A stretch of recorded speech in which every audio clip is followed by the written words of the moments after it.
धन्यवाद माननीय अध्यक्ष महोदय। आज मैं एक बड़े संवेदनशील विषय पर आपका ध्यान आकर्षित करना चाहती हूँ। महोदय, एक मैंने सोशल मीडिया पर एक खबर सुनी कुछ समय पहले। उसमें होता है कि दो सन्यासी एक ड्राइवर के साथ गाड़ी से जाते हैं और भीड़ इकट्ठी होकर के एक जगह उनकी मार मार कर पीट पीट कर हत्या कर देती है। एक सामान्य सी घटना लगती है महोदय, लेकिन सच है, क्या उन सन्यासियों ने किसी का कुछ बिगाड़ा था, हत्या की थी, या उनका किसी ने कुछ छीन लिया था? वो सिर्फ अपने रास्ते से अपने गुरु के यहाँ उनके अंतिम संस्कार में जा रहे थे। महोदय, कोरोना काल था, इकट्ठा होने का कोई विषय नहीं था, लेकिन उनकी हत्या कर दी जाती है पीट पीट कर।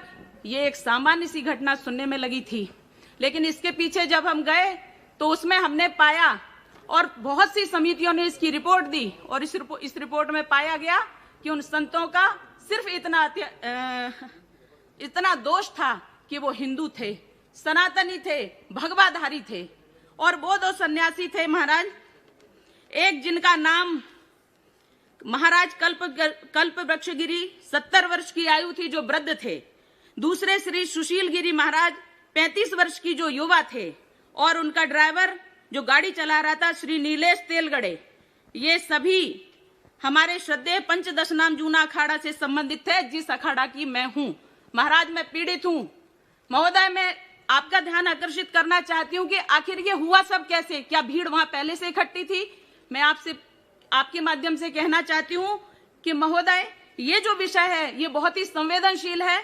महोदय, वहां भीड़ इकट्ठी होती नहीं है, ये लोग वहां से यात्रा करके निकल जाते हैं, दादर नगर हवेली तक पहुंचते हैं, वहां से उनको वापस कर दिया जाता है, आगे जाने नहीं दिया जाता। वहां से जब वो वापस आ जाते हैं तो उस भीड़ के बीच में जब उनको पकड़ लिया जाता है, उन साधु सन्यासियों को, और उसके बाद कहा जाता है दादा आला, यानी वहां किसी एक व्यक्ति की प्रतीक्षा थी, और वो व्यक्ति दादा आला पहुंचता है वहां, और सब साथ में मिलकर के उन साधु सन्यासियों को पीट करके हत्या कर देते हैं। जब वो सन्यासी चौकी में जाते हैं तो पुलिस वाले स्वयं वहां जाकर के उनको भीड़ को सौंप देते हैं और उनकी हत्या कर दी जाती है। महोदय, ये ऐसे ही नहीं होता। इस स्थान का पुराना इतिहास है। ये स्थान पर सीपीएम के लोगों का अधिकार है। वो वहां के लोगों को झूठ बोलते हैं, भ्रमित करते हैं, और वहां के लोगों को धर्म परिवर्तन करने के लिए मजबूर करते हैं।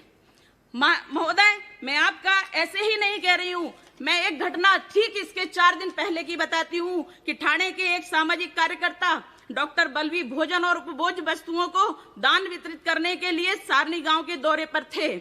उन पर हमला किया गया था। हालांकि पुलिस द्वारा हस्तक्षेप के कारण वह किसी तरह की तरीके से जान तो उनकी बच गई, किंतु पुलिस वाहनों के साथ साथ उनके वाहन क्षतिग्रस्त हुए और वो जान बचा करके अपनी भागे। इनका अपना एक पुराना इतिहास। महोदय, मुझे 1 मिनट का और समय दीजिए। ये सरकार विरोधी गतिविधियों में लिप्त रहते हैं क्षेत्र के संगठनों ने बाहरी लोगों को लाकर CAA और NRC का विरोध किया। वे दावा करके भी नफरत फैलाते हैं कि देश का संविधान उनके अनुसार नहीं चलता, क्योंकि वहां सरकार वनवासियों की, आदिवासियों की नहीं है। आदिवासी यहाँ के पहले के निर्धारित लोग हैं, और जो बाकी के लोग हैं वो सब यहाँ के नहीं है, इसलिए उनका अधिकार है। महोदय, यही कहकर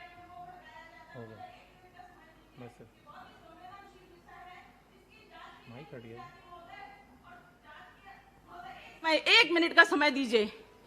उसकी जांच भी नहीं की जाती, कह दिया जाता है किडनी चोर का आरोप लगा करके लोग उनको मार डाले। महोदय, ये विषय नहीं है। ना तो इस विषय की जांच हो रही है, ना तो इस विषय को किसी को दिया जा रहा है। मेरा आपसे आग्रह है कि इस विषय को सीधे से CBI और NIA को सौंपा जाए, जिससे हम सनातनी साधु सन्यासी जो कभी हिंसा में विश्वास नहीं रखते, हम कभी असहिष्णु नहीं होते, हमारे यहाँ सबके लिए स्थान होता है, परंतु देश विरोधी गतिविधियों में लिप्त ये CPM के कार्यकर्ताओं ने एक बहुत बड़े वनवासी, भोले भाले, अनपढ़ हमारे गरीब लोगों को भ्रमित करके और उन पर दबाव बना करके चुनाव के समय में ये उनको धमकियां देते हैं, वहां के छोटे छोटे विद्यार्थियों को भ्रमित करते हैं।